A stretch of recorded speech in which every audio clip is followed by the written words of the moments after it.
Okay, so what I'm doing is just trying out my new Camtasia to see if it works really well with PowerPoint. So we'll see how it goes. I was using Microsoft something or other before. But what I want to talk about today is speed work on the GRE. I think there's a lot of videos out there that tell you how to do the GRE and what you should do and all that test prep, but I really didn't see anything that addresses speed, and I think this is one of the most important things when it comes to taking a timed test. This first video is going to be on analytical writing, and then I'll hopefully have time sometime to do quantitative and verbal sections. Okay. So my background, I took the test in August of 2013. I scored a 5 on the analytical writing section. That puts me in, I think the way that it works is 93% of test takers got below this score. So 93% got 4.5 or less. I scored a 163 on the quantitative. This is 87th percentile, but I think I'm in the 88th. It's a little strange. And I scored a 168 on the verbal reasoning in the 98th percentile. And I want to go over what I feel was the most important strategy, which was getting my speed to where it needed to be to take this kind of a timed test. Okay. So the analytical writing scores and percentages. These are the concordance tables as of April 2013, and I'm sure these are going to change. It's going to go up and down. But I want to explain kind of what my perception was, what my goals were when I was taking the test.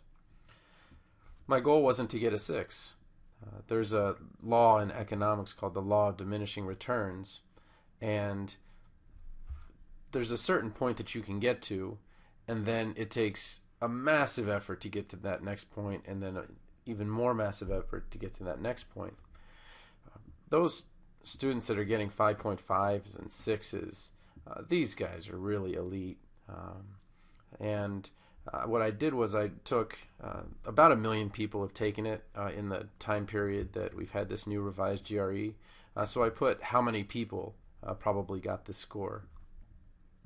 So if you got a 6, you're in the 99th percentile, or 99% of people did worse than you, then that means that you are in a group of around 10,000 people.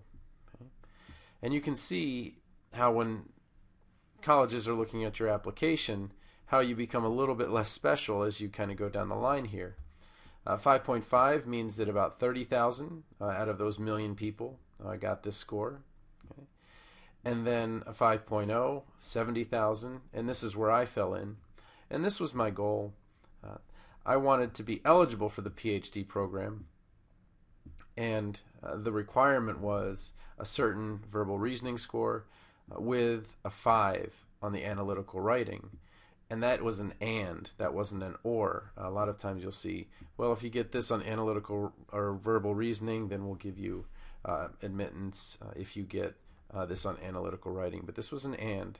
So this was my goal, and I was very nervous because you don't get your score right away. And then for the MA, usually you see or and for this 4.5. And again, it depends on where you're going. But this was my goal. But you can see that 220,000 people got a 4.5, or 4.5, and the rest scored lower. But that's a big difference. So from 10,000 to 30, that's 20,000 people. From 30 to 70, that's 40. But all of a sudden, from 70 to 220, now you've got 150,000 extra applicants that look just like you. And then it just kind of keeps going down the line. But that was really my goal, the 93rd percentile, the 5.0 there. So let's go on to the next slide. What did I do to prepare for analytical writing? And there are 3 components to this. The first part are college classes. I was going to take the GRE in 2010, and I was just going to kind of take it. And I looked at it, and I started taking practice exams. And as I took those practice exams, I realized that you can't rush verbal. You just can't do it. And to do better, or to do at the level that I wanted to do, I realized that I'm going to need to take some college classes to get myself really back on track because I'm a science guy and got a PharmD, and I really needed to up my game in that level. So I decided not to take it till later, and I didn't know how much later. I didn't think it'd take 3 years. I ended up getting a bachelor's in English, and it did take me 3 years to get those classes done. I only took a couple every semester, but it really paid off, I think. Then the practice exams, there's a real problem with the practice exams in that you really don't get feedback. You'll see, okay, well, this is what would have gotten a 6. Well, what would mine have gotten? And you don't really have that. And then how do you use the GRE pools? The questions are already out there. I didn't know this, and I'm kind of embarrassed to say that. But they have sample essay responses, and I saw those with my test prep book. The pool of argument topics and the pool of issue topics, and I'll show you how I maybe use this a little bit differently than you would think. So these are the college classes. Keyboarding is the most important class that you can take. You say that's silly. This is about writing and English and all of that. Well, keyboarding, you need to get your speed up because you can think faster than you can type. And the closer you can get your typing to your thinking, the better you're going to do on this test. Because it really is getting what you're thinking on the page quickly, and I'll talk about this a little bit in a later slide, but the number of times you can revise, I think, is really the key to getting above that 4 and 4.5, getting up to the 5. Second, absolutely have to take a grammar class. It's annoying to the people that are grading these, I guarantee it, every time they see a little grammar mistake or a comma where it shouldn't be and things like that. And if you can polish your grammar, it is going to make for a much more readable essay and a much more comfortable essay. They're graded holistically, which means the person says, well, what did I think of it overall? Okay. The more little speed bumps that you have, the more they're going to feel about it. But if it's clear, the grammar is correct, it just makes it much better. I almost think that it's more like Olympic scoring, in which they're deducting points, it almost seems like, than it is adding or getting to a certain number. The next group of classes are the creative writing classes. Fiction, nonfiction, poetry. I put them in this order because there's an author, his name's Ben Percy, and he's written a couple of books, and he got Skyped into our creative writing class, and he had some great advice about creative writing workshops. Creative writing, you're going to maybe present 1 to maybe 3 total essays or stories or whatever you want to call them. But the value isn't from there, he said. He didn't really take much advice from other people. He said, thank you very much. Maybe took a grain or two from it. But he said the real value in creative writing is seeing other people's. And I have to absolutely agree with that. Where do you practice your grammar? It's not like there's a grammar club where you hang out and do grammar with other people, or you got these Reed Kellogg or Kellogg Reed diagrams that you're going to be doing. Creative writing fiction, what it does is you're going to have some students in there that have really polished work. You say, wow, that really flows. I can't really correct that. But then you're going to get other students that really could use a little bit of help. And you're going to start seeing things that start to annoy you. Or you're going to see things that are wrong. You're like, wow, that was a really wordy sentence. It would have been much better this way. Or, yeah, I can see where we have another independent clause. I should have put some kind of comma there or some kind of punctuation or something like that. In that regard, let's say you have even a small creative writing group of 15 people. You're going to have 15 times 3, that's 45 different works that you're going to start seeing grammar errors, length of sentence, what works, what doesn't work. And I think fiction is really where you gain the most in terms of polishing your own thoughts on things, because people kind of let go in fiction, and because they're just kind of going in a stream of consciousness. This is their ideas, and this is kind of unique to them. I just found that fiction was where the most effort was needed in terms of editing and copy editing and things like that. Nonfiction, on the other hand, I feel like for whatever reason, those are more serious. There's a lot of polish to them. It just, I didn't see the same amount of errors in a nonfiction class as I did see in a fiction class. And then poetry. Whoa, what's this poetry thing doing here? Well, poetry is really saying a lot with a few words, and if you can get good at poetry, you can get really good at writing different lengths of sentences, and that's kind of part of what the GRE is looking for. It's really amazing when you can start something with one word and then use a longer sentence and then just a couple words, and that sentence variety makes it a lot more entertaining for the reader. But that's what I would recommend. The creative writing class is not necessarily to have people critique your work, and they will, and there'll be those one or two guys in there that are just super editors, and they'll tell you this is wrong with your grammar, which is great. But it's really a matter of getting significant repetition with looking at other people's work. You see what just doesn't work for you. I put literature after creative writing, where it seems like it would be the other way around. But literature has been polished. The works that are out there in the canon, those that are agreed upon as the best works, those works are the voice of the person. They've been maybe revised 40, 50 times. They're agreed to as the best works out there. And I think literature is certainly valuable because you see how someone makes an argument or how someone goes through a story and things like that. But what you're trying to look for in literature is maybe someone who has a similar voice to you, and you see how they write, and then when you're doing your work for the tests and the essays, you're doing that in a timed amount or an amount of time, and when you're making an essay that has to do with literature and you've only got X amount of time, you start to get really good at putting your ideas together. The classes that I didn't take, but I would have if I had known how valuable they were philosophy. Intro to Philosophy is a great class. It's a lot of fun, and there's a lot of argumentation, really explaining how to make an argument, and this is really foundational.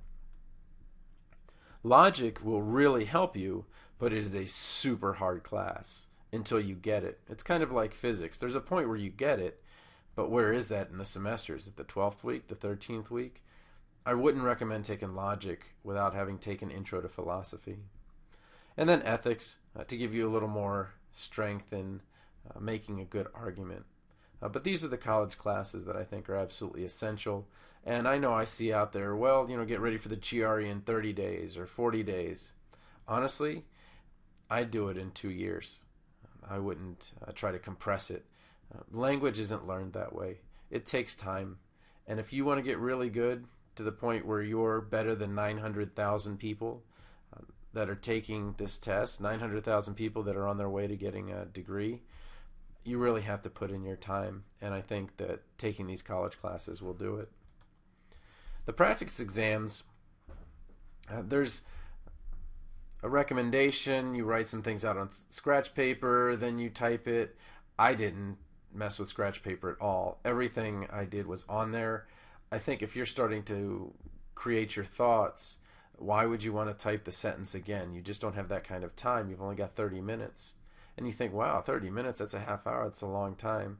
It really isn't when you're trying to create a polished work, introduction, body, conclusion, and make it one of the best these readers have ever seen. Ever since you were a kid, you've been taught, you do the introduction, you write an outline, the body follows the outline, and then your conclusion is somewhat similar to the introduction, but maybe has a little bit of something different. But that's very different than how I approached it. If you're in a timed environment, if you mess up the introduction and you say, I'm going to talk about this, this, and this, and then you get around to supporting it and you find, oh, it didn't really work out, you shot it. You're not going to finish in time, or you're going to have a weak essay. The way that I did it was, I approached it as, I'm going to have 4 bits of evidence. This is why I think it. This is also why I think it. This is also why I think it. And this is also why I think it. And then I'm going to start supporting those and start writing through them. And then I'm going to find the weakest of them and take it out. And then start working on the rest of it. And the reason I approach it this way is because what you're doing is you're trying to think through, all right, well, what's the best argument? And you're going to find that, wow, I've got 3 really good ones, but this last one, and you don't know where it's going to be. Maybe it was the first one you thought of. Maybe it was the last one you thought of. The next part I do is the introduction. The introduction is meant to say, well, I'm going to say this, then I'm going to say that, and then I'm going to say that.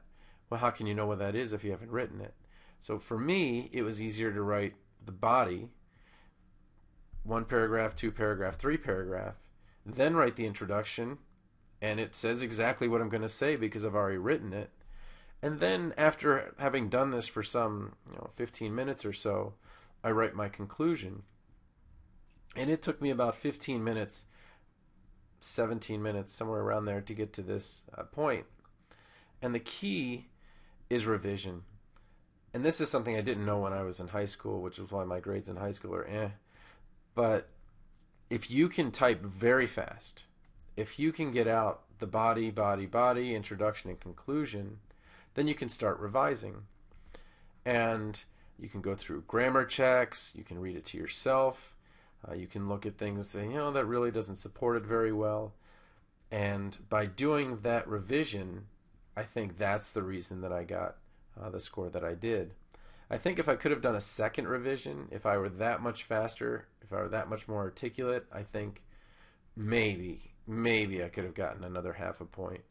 But I really think, and I give those guys props, that is an elite group that's at the 5.5 and 6. And I was very happy to get the 5 that I did. Okay. The GRE pools, I didn't know they were out there until maybe a week before the test. And what it did was, I had already become familiar with the types of questions because whoever wrote my book, the book that I was using to prepare, had questions that were similar enough to this that it didn't really matter. So I was familiar with them, but obviously, now that you know that they're there, you can get very familiar with the types of questions, and you'll start to see patterns like, oh, I get where this one's going, or I get where that one's going, and there's some great videos out there that explains all the types. But familiarity is more for me about confidence. And the more familiar I was with the test, it was more like hanging out with an old friend. Oh yeah, I know this person's always going to say this, so this is what I'll say to them. What I used these pools for was speed work and getting out of the gate. After you've gone through the metal detector, signing in, making sure you've got everything, your pencils, and you sit down, you're a little bit exhausted, and now here you go, and now you've got to get out of the gate. And what I practiced with these pools is I didn't take and do the entire essay. I just started doing, just like a sprinter would, just try to get out of the blocks. I did the same thing. And I made sure that I got out of the gate, and what I was trying to do was to get the body done within about 7 or 8 minutes. And usually I got closer to 10, 11, but that was kind of my goal. And I was really working hard to do that. And sometimes I would completely flub it. And that's what I mean with pushing through writer's block. You can't afford to have a bad part of your session. And so what happens when I messed up? I didn't push the reset button. I just kept working through it. And I think that was really important because you want to know in the back of your head that, you know what, I've stumbled before, I can get up and still do this. I've hit a hurdle or whatever you want to do as a visual, but I've gotten through the writer's block. So again, the GRE pools, I didn't try to get an answer for every single one, so I would have seen it before. I just got familiar with the types of questions. I don't think I did more than 3 or 4 of them. Speed work and getting out of the gate. This is where I did quite a few of them, and I was just trying to make sure that my preparation was good enough that I could go, okay, I've got 1, 2, 3, 4 parts of the body that I feel comfortable with, and I did them quickly, and then pushing through writer's block, making sure that I'm prepared as well as I can be to have the confidence that I need. So I hope this has been helpful, and I'm going to put up a video soon about the next section on the GRE.